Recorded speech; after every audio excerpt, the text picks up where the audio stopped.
No evidence runs might sound like a niche challenge for pros, but they're actually one of the best ways to dive deeper into the game. Here's why. I've spent hours testing different approaches in Phasmophobia, from learning cursed item locations to grinding XP, but no evidence runs stand out as something truly special. They're not just about surviving or earning money, they're about mastering the essence of the game. Think of it like this. Evidence-based runs are like virtual training wheels where you rely on tools to guide you step by step, whereas no evidence runs strip all of that away and force you to rely on strategy, observation, and deduction. You have to figure out the ghost types based on behaviors like how they hunt, interact with the environment, and move. It's a totally different level of immersion. If you're new, you might wonder, why would I even try this? Well, it's because no evidence runs teach you the core mechanics of the game in ways regular runs don't do. You're learning to pay attention to subtleties like blink patterns during the hunts or the way the ghost reacts to different stimuli. It's the fastest way to go from beginner to a confident investigator. So, if you're thinking about pushing the limits of your ghost hunting skills, this video is your first step into the next level of Phasmophobia. But before we get started, keep in mind that if you're not yet level 50, you won't be able to create a custom setting for this training. You might want to save this video and watch it at a later time because everything I'll be discussing is considered highly valuable information for those wanting to get started on being able to do no evidence runs in Phasmophobia. Let's start with the first hunt. The settings here allow us to have 100% player speed with infinite sprinting, flashlights on, as well as have the fuse box on so that we can have some proper lighting during the hunt. I know that some of you guys might be thinking that this is probably a Diogen, but I also want to mention that because of the 50% ghost speed reduction this setting allows for, normal speed ghosts will be at a crawling pace. Remember, the goal here is to practice looping the ghosts around the table so that you can focus on the things that matter most, like their blink patterns and other identifiable characteristics. I'll leave a playlist in the description which contains many videos that will help you identify all ghosts during the hunt.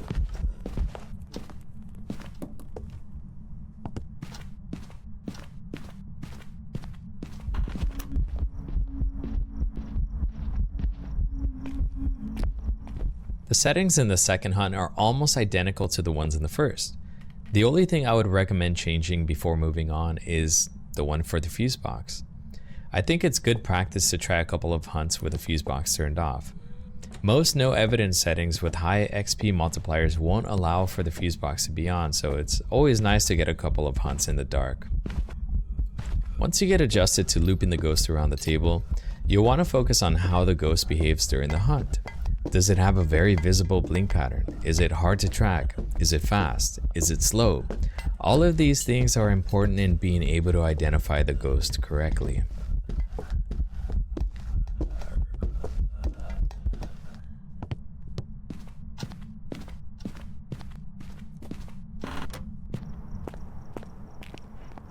A key takeaway from doing no evidence is that you won't have any sanity in most of the settings, so ghosts, if willing, can spawn on top of you as soon as you enter the premise, so be prepared for anything to happen. If you're lucky like me, they'll give you some time before initiating a hunt, allowing you to set up properly.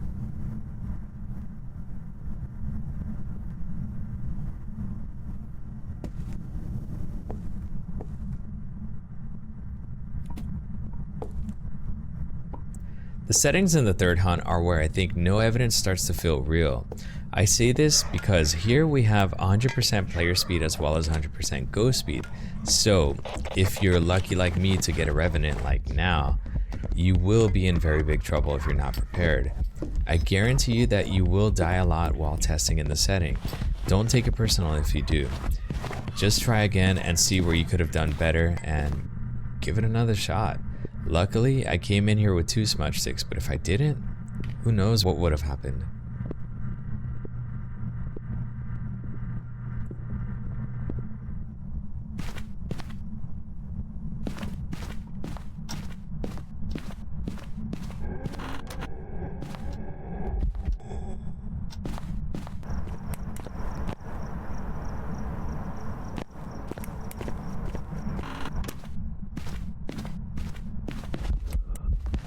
See, that time I jumped while recording this.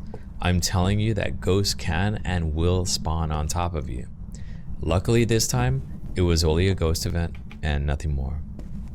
That's the other thing I love about No Evidence, is you never know what you're gonna get. The RNG in this game is just so damn good.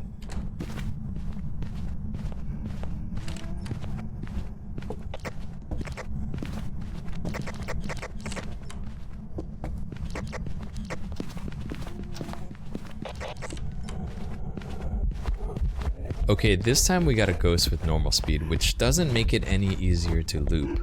It's still pretty fast when it wraps up speed, so without proper skill and timing, you could find yourself in a lot of trouble.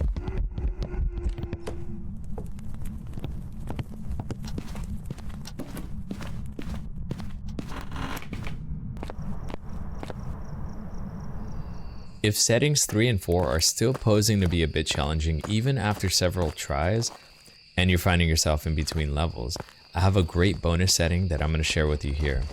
This one still keeps the ghost speed at 100% while it puts you at 150%. With this setting, you still will have the fuse box on so that you can run over to the light switch with haste and have enough lighting for the hunt. You also have a lot of room to loop the ghosts around while being fast enough to outrun even the fastest ghosts in the game. Remember that Revenant that I almost ran into trouble in the third hunt? Well, you can see here that even with 100% ghost speed and being one of the fastest ghosts in the game, he's got no shot against me here. Thanks for hanging out. I'll see you in the next video.